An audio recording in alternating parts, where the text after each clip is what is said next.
Welcome, welcome, welcome. Thank you for spending some of your time with us. My name is Tina Rosenquist, and this is Knowledge for Wellness. And this show is to enhance your overall understanding of information provided to you, because when you know more, you are empowered to make better decisions to enhance yourself and your loved ones for a better quality of life. And today I am delighted to present Rachel Greene, and we are going to be talking about the law of attraction. Welcome, Rachel. Hi, Tina. I'm so pleased that you could join us. Thanks for having me. I'm happy to be here. Oh, and of course I met Rachel through the actual ad in the paper, in the White Bear Press, and you called and we connected, and now we're doing this show. Yeah. So that's great. And we're going to be talking on the law of attraction. But before we get into that, what I'd really like to know, and let our viewers know, of course, a little bit more about you. Okay. And how you got into therapy and family counseling. Yes. Yep. Okay.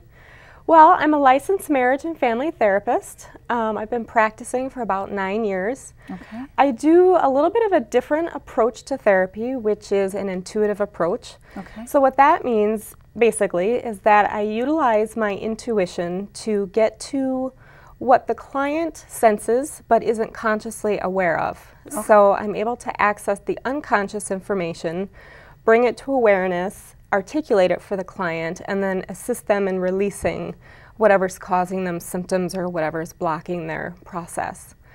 So that's my specialty, and with that I also work from a holistic and a spiritual approach as well. Okay. Wow. Yeah. That's great. I have office locations in Uptown Minneapolis, which is my main office, and then I have a satellite office as well in downtown White Bear Lake. Sure. Yeah, that's great. Yeah. Oh, well, it sounds like everything's going well for you. It is. That's great. It is. Yeah. I love and, I guess I really would like to know a little bit about, the law of attraction. And what is Sure. that? Yeah. Well, Tina, this is one of my favorite subjects to talk about. Okay. And I work with a lot of clients on this. But basically, the law of attraction is a universal energetic law in which your thoughts, which are your beliefs, hold a certain energetic vibration. Okay. And so what happens is whatever you're thinking about consistently or whatever you believe in, that's what you bring into your life. So you attract in unconsciously people, situations, events that match the vibration that you hold. And so it's like the saying, like attracts like. Okay. So whatever you're thinking about consistently is what you manifest in your life. You attract in those experiences. Okay. Well, I know the saying that your best friend is always a rear image of yourself, too. I often hear people talk about how they have the same patterns or the same situations that keep happening to them. And it's things typically that they don't want. So they'll talk about attracting in the same type of relationship, or there's always the same type of situation that seems to happen, which isn't what they want in their life.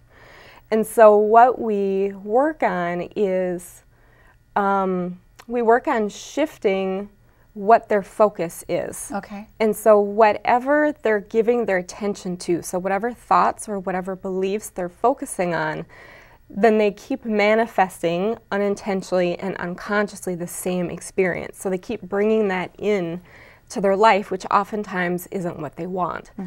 And so we talk about how they can reframe what the thoughts are or the beliefs are so that they shift out of that and bring into their life what they do want. So it's a new kind of focus. Okay. It's focusing on what you want in your life versus what you don't want. Right. More of a positive type of create the possibilities of something really good. Exactly. Yeah. Exactly. So focusing on the positive creates more of the positive. If you focus on the negative, it creates more of the negative.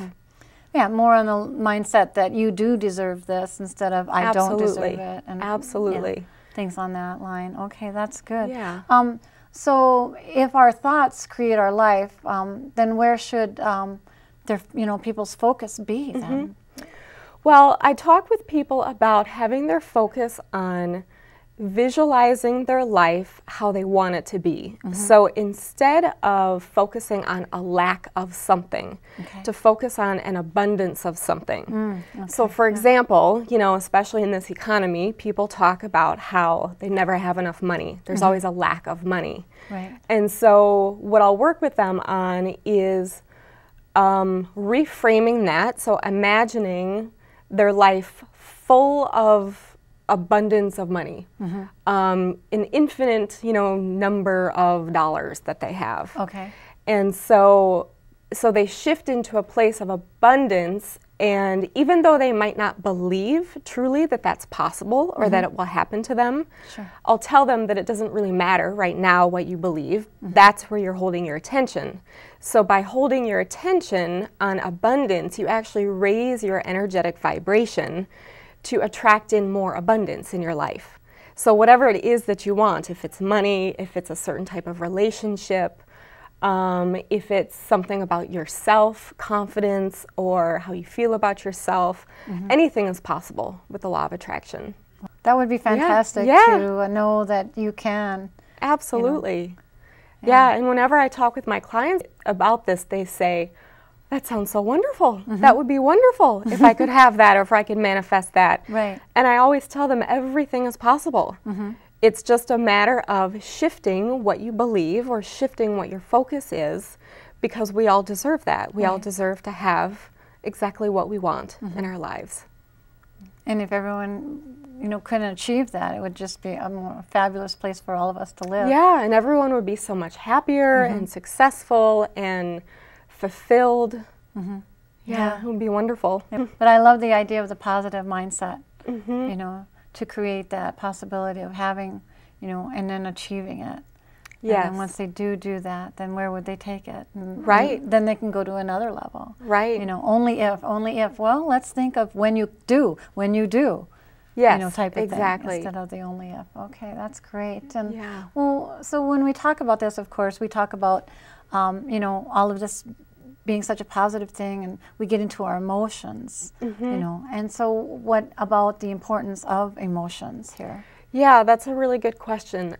So with how the law of attraction works, it's important that our emotion match the vision of how we want our life to be. Okay. And so basically, if someone is envisioning the life that they want, but they're feeling depressed, or they're feeling anxious, or they're feeling angry, or something like that, it isn't going to work. The law of attraction isn't going to bring you that vision that you want, because your vision doesn't match how you're feeling. Right. And so I talk with people about, before they are to practice really shifting into a place of abundance, it's important for them to raise their mood. And so we'll talk about, it can be really simple things like listening to someone's favorite music that brings them joy. And so as they listen to the music, they feel themselves uplifting inside. And so we'll talk about where they want to be is to feel positive, to feel excited, to feel happiness and joy, and then to envision the life that they want, or something specifically in their life that they want. And that way, the way the law of attraction works is that they're more likely to bring in what they want in their life, because that matches the vibration of their emotions. Does that make sense? Yeah, it's taking it a step further than using your imagination and saying, oh, if I only had that car, then I would be, if I only had that house, then I would be, but actually for them to take it another step. Yes, because it's not quite that simple. People really need to focus on that emotional piece while they're practicing that, and it's consistently. It's not, you know, they do it one time and then you expect that you're going to draw in, you know, what you want. It's consistent messaging. And so I often tell people it's like parenting in a way. So if you had a small child that you were parenting and you give that child a consistent message every day, whether it's positive or negative, eventually that child will integrate into their belief system whatever it is that you're telling them. Sure.